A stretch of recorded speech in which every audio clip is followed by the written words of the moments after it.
bem-vindos a mais uma edição do nosso podcast Conversas que Inspiram. Desta vez temos connosco o Fernando Terra, bem-vindo. Obrigado. O Fernando é muitas coisas, eu vou tentar dizer algumas delas.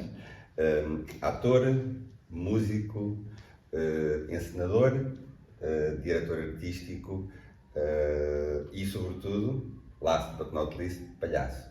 Iremos falar um pouco sobre todas estas faces do Fernando. Ele é também um dos responsáveis pela Associação Cultural Meleca, onde precisamente se trabalha estas questões de inclusão pela arte em várias facetas, o teatro, o clowning e outras propostas. Fernando, bem-vindo. E eu começava por te fazer a pergunta que fazemos a todos os nossos convidados. O que é que fizeste hoje pela tua saúde mental? Hoje. Vim ensaiando o que eu poderia não dizer ou dizer nessa entrevista. O que eu fiz hoje para minha saúde mental? Boa pergunta, né? Ninguém responde isso como deve ser, né? Tem aquelas pessoas, né? O que eu fiz hoje? Sei lá, eu pensei, vou ter um dia bom. Pequenas coisas. Eu mentalizei, vou ter um dia bacana. Assim, pelo menos tomaste pequeno almoço? 2 vezes. 2 vezes. Isso é bom para a saúde mental? Isso é bom para, não sei se para mental, mas para minha saúde. Também não sei se é bom, mas pronto. Não, eu acho que mas no percurso até aqui, ou naquilo que é o teu início de dia típico, como é que tu tentas logo inserir positividade no teu dia? Eu sou irritantemente positivo. Eu falo isso porque muita gente à minha volta fala, pelo amor de Deus, o mundo está caindo. E você tá com piada, e você tá com... vendo outra coisa, outro lado, assim, mas eu sou também muito estressado, sou extremamente estressado, porque eu sou viciado em trabalho e adoro o que eu faço e quase tudo que eu penso e quase tudo que eu falo tem a ver com o trabalho. Então, como eu também trabalho, a base do meu trabalho é o ser humano, não é? Então é normal que as coisas se misturem. Então, eu começo o dia pensando, será que eu estou esquecendo alguma coisa? Ou seja, eu não começo o dia muito saudável mentalmente. Aí eu tenho uma listinha que eu já não tenho agenda, já não faço coisas em agenda, já não tenho agenda física, porque eu perdi uma vez e aí a saúde mental foi para as cucuias. Então eu tenho no Google Sheets, do Google, onde eu faço uma tabelinha e eu escrevo como se fosse um senhor de 90 anos mais digitalizado. Eu escrevo ali tudo que eu tenho para fazer, inclusive hoje tem o podcast, não sei o quê. Aí eu pego e eu olho de manhã. Ok, não estou esquecendo de nada, ou já estava esquecendo de nada. E essa organização, esse ritual de início do dia, para ti, é uma forma de reduzir stress, então? É uma forma de reduzir stress, porque eu tenho sempre a sensação que eu estou esquecendo alguma coisa. Como tem muitas coisas acontecendo ao mesmo tempo, estou aqui, estou coordenando gente ali, tem um espetáculo que vai estrear, então tem um cenário que eu tenho que ir hoje, eu vou chegar em casa às 2h30 da manhã, porque eu tenho que ir depois da aula, fazer cenários, fazer não sei o quê, então eu fico assim, meu Deus, será que vai ficar alguma coisa para trás? Isso é interessante, porque ao fim e ao cabo tu tens de te organizar a partir do facto de fazeres muitas coisas e de organizares muitas coisas, em todas estas tuas diferentes facetas. Não és uma pessoa de um único uma papel. Rotina, um único papel. E sempre foi assim, ou seja, olhando um pouco para trás naquilo que tem sido o teu percurso de vida. Como é que chegaste aqui? Sempre foste um andarilho geográfico e cultural e de função? Sempre fizeste muitas coisas, muitas geografias, muitas experiências. Fala-nos um pouco do teu percurso. Sempre foi assim, desde pequenininho mesmo, desde criança mesmo. Eu tinha coisas que era... Eu lembro que eu não queria uma coisa só, tipo... E depois quando eu fui... Aliás, isso era uma coisa já muito engraçada. Minha família... Eles têm cada uma religião diferente. Então, eu ia sábado a catequese e domingo eu ia para um curso bíblico evangélico. Portanto, eu sempre ia para... Em Belo Horizonte. Em Belo Horizonte, sim. E depois, quando fui trabalhar, aconteceu de eu começar teatro e música praticamente no mesmo mês. Eu entrei para o curso de teatro, sem nunca ter ido ao teatro na vida. Comecei a fazer teatro e o meu pai tinha umas lojas de material de construção. E o Agnaldo, que era um senhor que trabalhava para ele, na altura um rapazinho que trabalhava para ele, chega com uma viola e começa a tocar e eu falei, olha, eu quero aprender essa coisa. Eu tinha 11 anos, mais ou menos. Então, no mesmo mês que eu comecei a fazer teatro no Palácio das Artes, lá chama-se assim o espaço, onde eu comecei a estudar teatro, eu também pedi ao Agnaldo, olha, vamos vamos aprender. Então, no intervalo dele, entre instalar uma torneira, um chuveiro, uma coisa nas casas das pessoas, naquele intervalo ele falava, olha, vem cá aprender isso aqui. Aí eu ia pegando coisas. Isso com que idade? 11.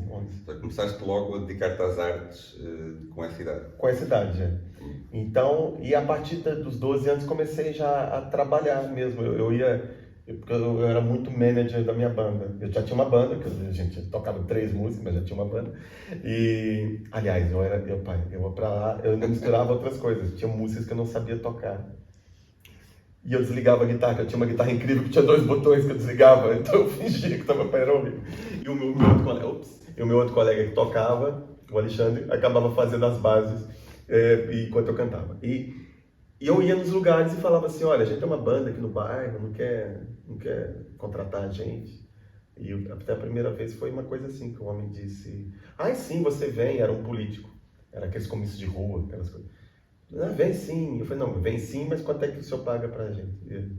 Não, mas isso é um incentivo. Eu falei, não, incentivo meu pai me dá. Minha mãe me dá incentivo. Então, estou muito cedo. Sempre peguei aí muitas áreas. E foi um pouco também o lado artístico e criativo que te deu essa autonomia e essa vontade de ser autossuficiente, por assim dizer. Acho que o próprio teatro te ensina a ser muitas coisas, porque você não vai fazer um personagem a vida inteira. Então, o próprio teatro já te dá abertura para estudar muitas coisas, né? Você pode ser de manhã uma fada madrinha e à noite uma serial killer. Então... Achas que o teatro e a música, mas agora que falas do teatro, porque é também um dos fios mais consistentes da tua biografia, isso foi algo que te ajudou a resolver-te a ti próprio? Porque lá está, com o teatro faz o efeito de espelho, não é? Completamente, principalmente quando eu passo para a dramaturgia, que quando você é ator, te chamam, você faz o que tem que ser feito, não é? Mesmo que você imprima uma forma sua de fazer, mas quando você escreve personagens, você tem uma chance incrível de pôr os demônios todos para fora. E muitas vezes eu morro de rir das coisas que eu faço, isso é tão estúpido, eu tinha que sair da minha cabeça, porque são aquelas resquícios de estupidez que ficavam presos ali. Mas é terapêutico, então. É super terapêutico, eu adoro. É um estresse, porque eu me pego geralmente no mês de setembro a trabalhar até 3, 4 da manhã escrevendo texto sem parar, porque eu tenho 5 turmas de teatro e eu não sou aquele que baixa os textos da internet. Eu escrevo pensando naquele aluno, naquela pessoa, o que ele é capaz de fazer. Já escrevo encenando, então é terapêutico, é um estresse, mas é muito terapêutico, é muito bom. E para ti também funcionou a esse nível, porque todos nós passamos na nossa infância e adolescência pelas nossas crises de identidade, quem sou eu, o que é que quero. O facto de estares envolvido já desde essa idade com o teatro ajudou-te a resolver isso? Ajudou, porque assim, eu cresci numa periferia de Belo Horizonte, ou seja, cresci num bairro, chama-se Novo Glória, um bairro fora, meia hora do centro, 40 minutos, hoje em dia com as estradas que já se fizeram já não é tanto. Mas, e depois eu nasci e vivi ali a vida toda, mas eu convivi a vida toda onde meu pai tinha as lojas, que era no bairro de Lourdes, era a mesma coisa do Restelo. Bom, ou seja, eram 2 realidades muito diferentes, e assim, eu tinha amigos betinhos e tinha amigos da periferia, e aquilo era os 2 mundos, então eu acabei virando punk. Mas o teatro ajudou-te a conviver com essas diferenças? Exato, e o teatro me ajudou a entender que, calma lá, são realidades outras, ou seja, eu sempre tive uma vida muito olhando para os 2 lados. Por exemplo, hoje em dia eu trabalho com criança e com idoso, eu trabalho com neonatologia e trabalho com demência, paliativos, enfim. E eu sempre pisei em 2 mundos ao mesmo tempo. Então, o teatro organiza muito essa... E o palhaço, então, nem se fala, porque o palhaço já estamos falando mesmo da pessoa, né? Já nem é pessoa. Já iremos à palhaçada, entre aspas.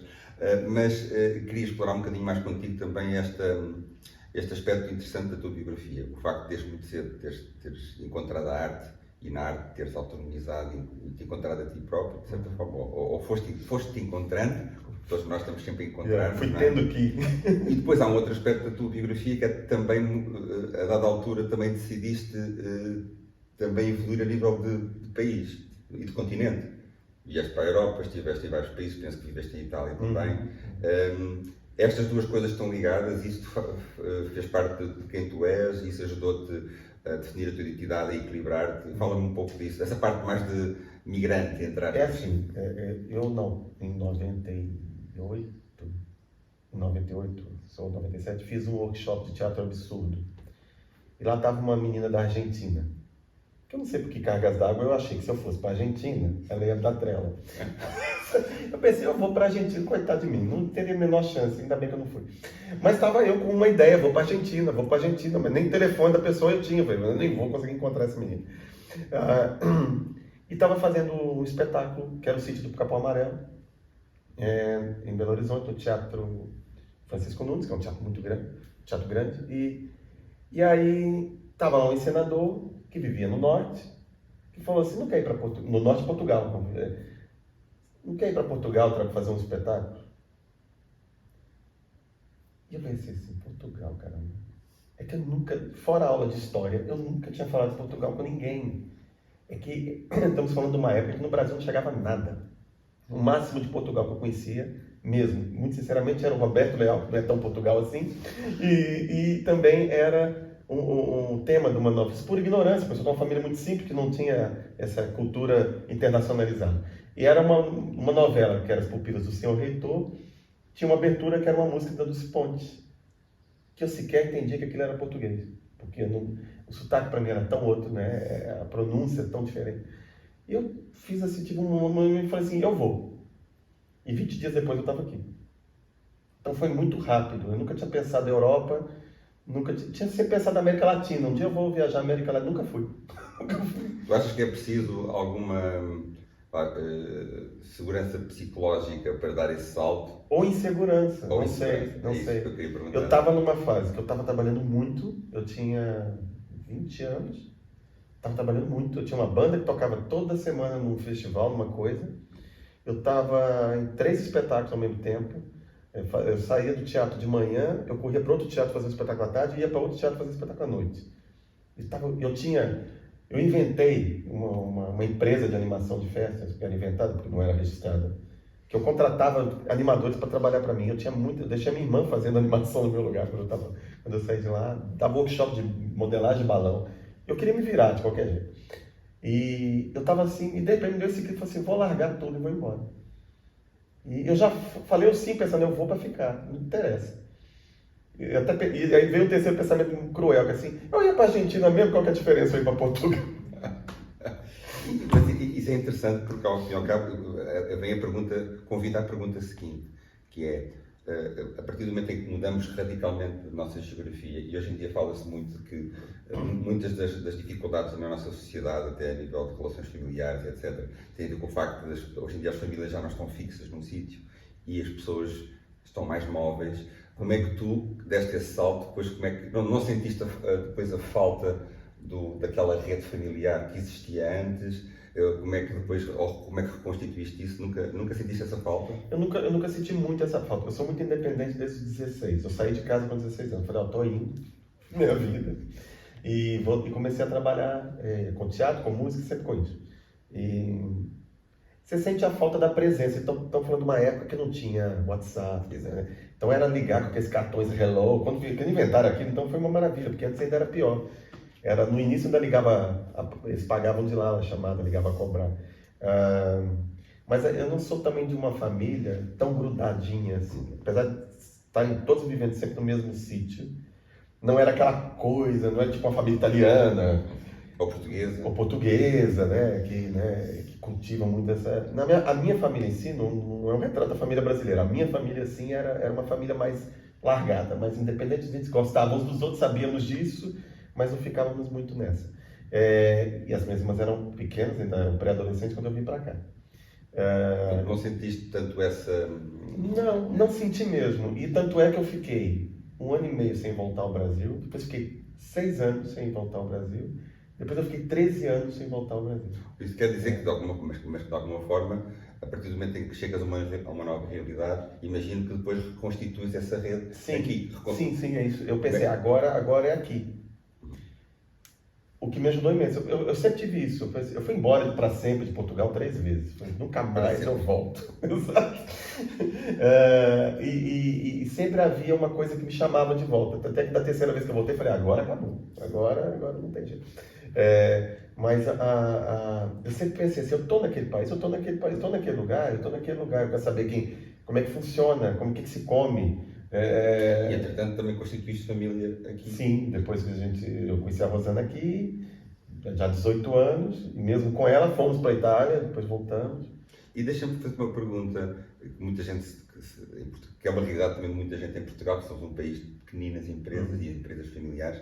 Como é que é isso como é que se gera o equilíbrio vida-trabalho numa casa em que as duas pessoas trabalham para a mesma causa, para o mesmo projeto? É assim, a gente já foi muito mais 100% para a mesma causa. A Rosana, de bastante tempo para cá, ela é professora universitária e professora de curso técnico e já delegou muitas coisas, então eu já tenho mais uma conversa quase que diretor artístico para presidente do que antes era tudo, né? Isso causava pressão? Isso causava pressão e somos duas pessoas muito diferentes, assim. E isso, às vezes, a gente ficava aquele embate de ideias, né? Ela é muito business, agora já também menos, eu era muito arte e agora também menos.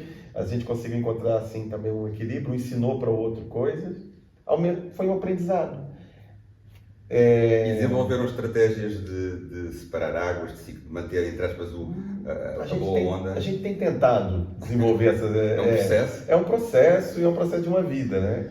Mas é bem mais leve. Antes era mesmo, tipo, estávamos até 2 da manhã, os dois um ao lado do outro, um com o computador, outro com o outro, decidindo, fazendo coisa. Agora, como a meleca está muito mais distribuída, digamos assim, ficou mais fácil. Mas no início era mais pesado. E realmente eu acho que é importante ter uma hora. Ela é melhor que eu nisso. A Rosana é muito melhor do que eu nisso. Fazer uma compartimentação, de conseguir... Muito melhor. A Rosana é muito mais evoluída do que... Muito bem. Aproveitando o tópico trabalho e saltando do trabalho para aquilo que é a tua paixão e aquilo que se sente que é muito da tua identidade também, todas essas coisas que fazes, diria que talvez a principal, se é que podemos escolher uma principal, é a questão do teatro e dentro do teatro, ou em paralelo ao teatro, a questão do clowning e do palhaço, também como uma arte performativa, por assim dizer. E, portanto, eu queria agora explorar isso um bocadinho contigo, porque tu tens uma visão muito curiosa, na minha opinião, sobre isto. Entre outras coisas, tu dizes que, por exemplo, o ser palhaço, o clowning, é quase que o contrário de ser ator. Exatamente, é diferente. Vamos explorar isso, porque interessa-me essa questão do que é o clowning. O clowning dá a quem o faz e aos outros que entram em contacto com a pessoa que está a fazer o clowning. Sobretudo o clowning já não naquela lógica que todos nós achamos, que é o clowning o palhaço das crianças, o batatinha, em Portugal, mas o clowning como uma arte performativa mais madura. Fala-nos um pouco disso. Porquê é o contrário de ser ator? Para já, no sentido que o ator, a gente põe máscaras, né? Eu construo um personagem que não tem meu caminhar, que não tem meu pensamento, que não tem a minha profissão, que não tem... Eu posso construir um personagem que tem toda uma vida feita, né? Um Joker que viveu, foi negado e foi não sei o quê, e virou o palhaço assassino, enfim. Eu estou pegando então um personagem que é palhaço, até para ser interessante. Portanto, há toda uma vida, um personagem tem toda uma vida por trás, ele vem de algum lugar e ele vai para algum lugar, né? Ele chega de um contexto e ele vai para um contexto. E o palhaço vive o agora.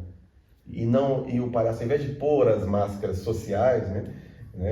Quando a gente é criança, não põe a mão aí, não faz assim, não fala assim com ela. A gente está sempre ouvindo isso durante 10 anos da nossa vida, pelo menos. Né? As meninas não senta desse jeito, a palhaça senta desse jeito porque é mais confortável. Então o palhaço vai pelo impulso autêntico, não é? Pela verdade dele, a gente chama verdade do palhaço, que às vezes é uma questão de muitos debates entre palhaços. O que é a verdade do palhaço? Na minha opinião, é o contrário por isso, porque o ator põe as máscaras todas e o palhaço tira essas máscaras todas, não é? Isso não quer dizer que o palhaço pode abusar, tipo, vem um pensamento, vou quebrar essa garrafa na tua cabeça, não é isso que eu vou fazer, não é? Mas ele pode expressar essa vontade de quebrar essa garrafa. Eu estou a ouvir que isto está-me a ocorrer este pensamento. Se calhar devíamos ser todos um bocadinho palhaços, ou devíamos ser todos mais palhaços. Quando eu dou workshops, eu tenho dado cada vez mais workshops para empresas, por exemplo. Tem nada a ver com palhaço. Tipo, e é incrível. Eu dei um workshop outro dia para o pessoal de infantários. E eles acharam que eu ia dar um workshop para eles aprenderem a brincar com as crianças. De repente, quando viram que não era isso, foi... Uau, o que é isso? Então, de repente, eu tenho... A gente falou de contato, de olhar no olho, de espelhar um sentimento de alguém para que a pessoa... Criar empatia. E o palhaço está todo dentro desse campo. Esse palhaço, porque também palhaços... há várias áreas, não é? É como os atores também. É um ator de rua, de cinema, de palco, um palhaço de palco, de rua. Drama, cômico. Né? Então, o palhaço que eu trabalho é esse palhaço que trabalha de dentro para fora. O que eu estou sentindo agora? O que eu acho? E como é que eu posso expressar esse sentimento, não é? Como é que eu posso expressar? Mesmo que ele seja cruel, né? Porque tem muita graça no palhaço cruel, sendo que ele faz isso dentro do palhaço. Ou um palhaço triste, por exemplo. O que é interessante é porque, organizando nós o nosso dia-a-dia e a sociedade à volta de sermos atores, não é? Sim. É interessante que o palhaço vira isso ao contrário e tenta levar-nos a sermos nós próprios de novo. E as pessoas não levam a mal. As pessoas não levam a mal porque elas sabem que tem verdade e estão seguras, porque é uma arte. Então, não levam a mal. Aconteceu uma tragédia agora esses dias. A minha mãe morreu há 10 dias. E desde então já trabalhei em não sei quantos lares e no mesmo dia fui dar aulas e não sei o quê. Então, o que aconteceu? Eu cheguei num lugar e uma pessoa... Porque acaba sendo um momento de catarse. E a pessoa vai dizer assim... Ai, como é que era? Que a minha mãezinha já morreu há tanto tempo. Uma senhorinha disse, já devia ter morrido há pelo menos uns 40 anos, a mãezinha daquela senhora. Aí eu falei assim... Ai, meu Deus, a minha também. Como é que é, hein? Como é que vai ser? E aí começamos a ter toda uma conversa e fica aquela... E a senhora ria, eu falo assim, a sua mãe também gostava de torresmo? Aí ela, acho que gostava. Então, será que ela tem torresmo? Imagina a nuvem cheia de torresmo. E as duas lá comendo torresmo. E aquilo foi tão engraçado. E é porque tinha verdade. Às vezes eu podia, se fosse o Fernando, se calhar, numa situação normal, fazer uma brincadeira dessa, pra já a pessoa podia achar que eu estava debochando dela. Mas eu não estava, eu estava realmente pensando. E a gente pensa. Eu estava a partilhar. A questão é que a gente pensa essas coisas. Só que a nossa máscara social, né, aquela coisa, não pode dizer isso. A censura. Sabe aquela coisa que a criança fala assim? Eu também conheço um homem banguela, eu também conheço um senhor careca igual o senhor. E a mãe, que isso, menino? Sabe? Que não pode falar, um palhaço pode. Um palhaço pode falar, tem outro senhor careca ali. E é tranquilo, sabe? E é tranquilo. Isso é interessante. Aliás, a questão, toda a questão do palhaço nos permitir reencontrarmos quem nós somos na nossa essência, talvez também ajude a explicar o teu trabalho mais recente com os séniores. Ou seja, o palhaço também permite ao sénior, sobretudo aquele que tem questões como o Alzheimer, etc., reconectar com o seu eu de passado essencial. Passa por aí a conexão entre o palhaço e, por exemplo, um idoso com questões de demência, etc. O palhaço idoso tem muita ligação, principalmente com demência. Não que o palhaço seja um demente por si, mas o palhaço vive o agora. E uma pessoa que tem demência, ela vive o agora. Ela vive um momento, ela está com dor no joelho agora. Né? Ela não está com dor no joelho agora. É a dor no joelho que importa. Então é aqui, é o agora. E o palhaço vive o agora. Assim como também o palhaço quer ser aceito, não é? Em todo sentido. Porque o palhaço é a arte, para muitos artistas, é a arte menor. Há atores que falam... Ai, faz palhaço, né? E eu fico assim, coitado desse ator, ele não sabe o que eu estou perdendo. Então, o palhaço quer ser aceito. E essas pessoas também querem ser o que elas são. De pijama, em cima de uma cama, de fralda. Ela quer ser o que ela é. E não quer ser infantilizada, ela não quer ser colocada num espaço que ela não é dela. Ela quer ser o que ela é naquele momento. E o palhaço tem a chance de viver o agora do outro também. Sabe, juntar um agora com o outro. Olha, quando você fez aquela pergunta da vida, o que te levou... A minha vida foi me levando para ser palhaço para idoso, não tem erro, não tem como não ser. Eu fui para já. Isso é quase karma. Não, a minha avó morou comigo a vida inteira, a outra 3 ruas acima. Tive com meus avós o tempo todo. Meu avô teve Alzheimer, na altura que eu nem sabia que era Alzheimer. Eu lembro de ir para casa do meu avô e ele dizia para mim assim, eu conheço você de algum lado. Eu falei, também já vi o senhor em qualquer lado. Também a cidade é pequena, né? Com certeza a gente já se viu. E meu avô tinha umas alucinações incríveis. Ele falava assim, o teto que não para de abrir. E eu dizia, e ainda bem que não está chovendo. Né? E ele, é verdade, se estiver chovendo era pior. Então a gente tinha uma conversa, que eu não ficava assim, pelo amor de Deus, o teto não está abrindo, que não adianta. Aí é que eu vejo muitas vezes os auxiliares, coitados auxiliares, eu digo coitados porque às vezes não tem, caem ali de paraquedas, né? Em várias instituições é assim, que se a senhora disser o teto está abrindo, ela fala assim, pelo amor de Deus, não tem nada abrindo. Aí você acha mesmo que a senhora vai dizer assim, desculpa, é que eu tenho uma demência?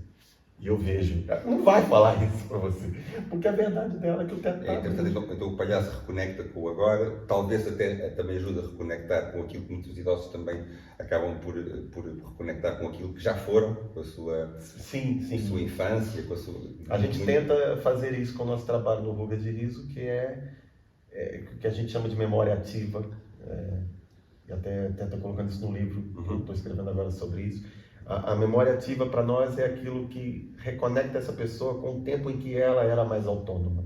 Normalmente as pessoas com Alzheimer não se reconhecem no agora de agora. O agora delas é há 30 anos atrás, há 40 anos atrás. Até que não sabem quem é aquela filha, porque há 30 anos atrás não tinha aquela filha. Exato. Né? Esse cara é uma tia minha.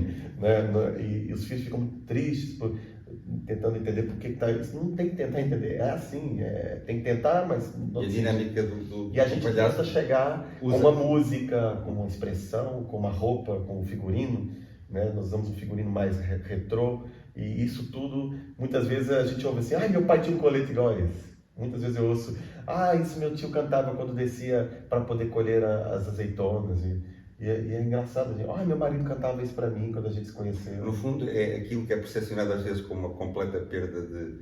uma completa fragmentação daquela pessoa. Vocês tentam pegar nos bocados que existem e voltar a criar uma coerência, voltar a criar algum género de... Exato. Ou pelo menos ressignificar, porque às vezes a pessoa está tendo um delírio, por exemplo, o teto nunca vai estar abrindo mesmo.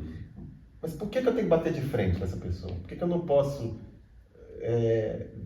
Tinha uma senhora outro dia gritando, coitadinho, no ar, gritando, vai, me ajuda. E eu fui, o que é? E a auxiliar já no caminho já falou, ela tá sempre assim. Mas eu fui. Eu falei, não, mas eu vou lá. Eu falei, o que é, minha senhora? Qual é o problema? Qual é o problema? E ela, o fogo, alguém tem que desligar o fogo, aquilo vai explodir. Eu falei, dá um minuto que eu já vou lá. Só fiz isso, saí do quarto, deu um minuto, voltei. Já tá.